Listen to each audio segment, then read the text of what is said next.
तर वारणा नदीला गेल्या 15 ते 16 दिवसांपासून आलेल्या पुरामुळे नदीकाठची हजारो हेक्टर जी शेती आहे ती पाण्याखाली होती आणि त्यामुळं नदीकाठची ऊस आणि भात शेती जी आहे ती त्या शेतीचं प्रचंड असं नुकसान झालेलं आहे।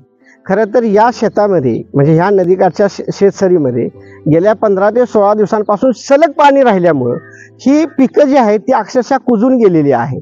या पिकांचा पाठीमागं तुम्ही बघू शकता की त्याचा अक्षरशः चिखल झालेला आहे आणि या बाबतीत आपण ह्या परिसरातले जे शेतकरी आहेत आपण आता त्यांच्याशी बोलूयात की त्यांना काय वाटतंय नेमकं। शासनानंच काहीतरी मदत केली पाहिजे। आता लाख 1.5 लाख रुपये पीक कर्ज काढलेलं आहे, काय केलं आहे हे आता कसं द्यायचं किंवा काय करायचं याचा शासनानं गंभीर विचार केला पाहिजे। पीक आता चिखलात आहे म्हणजे ह्याचा जो चिखल झालाय ते काय म्हणजे हे तग धरील काय काय कसं वाटतंय म्हणजे जगल परत काय? नाही नाही अजिबात नाही जगणार, हे मरूनच गेलं ना, हे सपाटच झालंय। ऊसाची काय अवस्था आहे? ऊसाची काय तुटीमध्ये पाणी गेलेलं आहे, ऊस वाळून जाणार, त्याला काय वाढ येणार नाही, पीक येणार नाही, काय नाही, आहे त्या परिस्थितीतच वाळून जाणार। शासनाची काय माणसं येऊन त्यांनी काय पंचनामा वगैरे करायला सुरुवात केली आहे? काय भरपाईसाठीची काय प्रोसेस सुरू झाली आहे? नाही, पंचनामा करायला कालपासून सुरुवात केली। मदत मिळणार ती काय भरीव रक्कम नसणार आहे, काय काहीतरी म्हणजे आहे 75 रुपये आहे भाताला आणि ऊसाला काहीतरी 175 रुपये आहे असं काहीतरी आहे, पण त्यानं काय बघणार आहे काय? आता ही रक्कम निवड आता बुडीतच गेलेलं आहे सगळं, काय मशागत असो, शेतीचं अवजाराचं असो किंवा माणसांचं असो, हे सगळं बुडीतच गेलेलं आहे ना। आमचं ऊस पीक भात पीक भरपूर आहे पण असून आमचा काहीच उपयोग आता झाला नाही। आता कसं झालं काबडकष्ट सालभर करून 15 ते 20 दिवस पाण्यात राहिल्यामुळं जाग्यासारखा जागा होऊन बसला। आता आम्हाला ह्या येळेला खायची मुसीबत आली आहे, अशी आमची अवस्था होऊन बसली आहे। नदीकाठाच्या लोकांची आमची भरपूर जमीन असून आम्हाला काहीच फायद्याची आता ह्या वेळेला तर मिळत नाही आम्हाला। आणि ह्याची भरपाई आपली सरकार लोकांनी कुणी मुख्यमंत्र्यांनी ह्याचा विचार करून आमची काय अपेक्षा आहे ती तेवढी आमची पुरी करावी। का तर ह्याच्याबद्दल आम्ही लय काबडकष्ट खाऊन आमची काहीच फायद्यात आली नाही।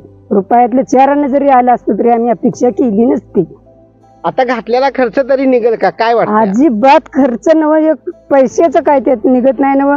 मूठ डोराला कापीन म्हटलं तर त्याच्यात अपेक्षा नाही की वैरण गावलं म्हणून, अशी ह्या वेळेला परिस्थिती आहे आमची। आम्ही आता हे भात आणि रोपा ऊस लावलेले आहे, तरी नदीचं पाणी आल्यामुळे पुरामुळे सर्व नुकसान झालेलं आहे आमच्या शेतकऱ्यांचं। आणि सरकार मदत करीन पण ती मदत आम्हाला अपेक्षित नसणार आहे, तरी सरकारनं दखल घेऊन ही जी मदत आम्हाला चांगली भरघोस गरिबांनी करावी हीच आमची शेतकऱ्यांची अपेक्षा आहे।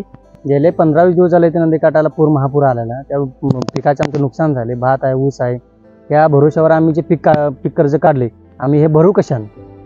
खरं तर ऊस हे पीक जे आहे ते पुराच्या पाण्यात तग धरणारं जरी पीक असलं तरी ह्या ऊसाच्या तोटींमध्ये पाणी गेल्यामुळे ह्या ऊसाच्या उत्पादनात जी आहे ती कमालीची घट होणार आहे आणि त्यामुळं घातलेला खर्च तरी निघेल का अशा चिंतेत राजा आहे। खरं तर शासनाच्या म्हणजे महसूल आणि कृषी विभागाच्या वतीनं ह्या नुकसानबाधित पिकांचं पंचनामा करायचं काम सुरू देखील झालेलं आहे।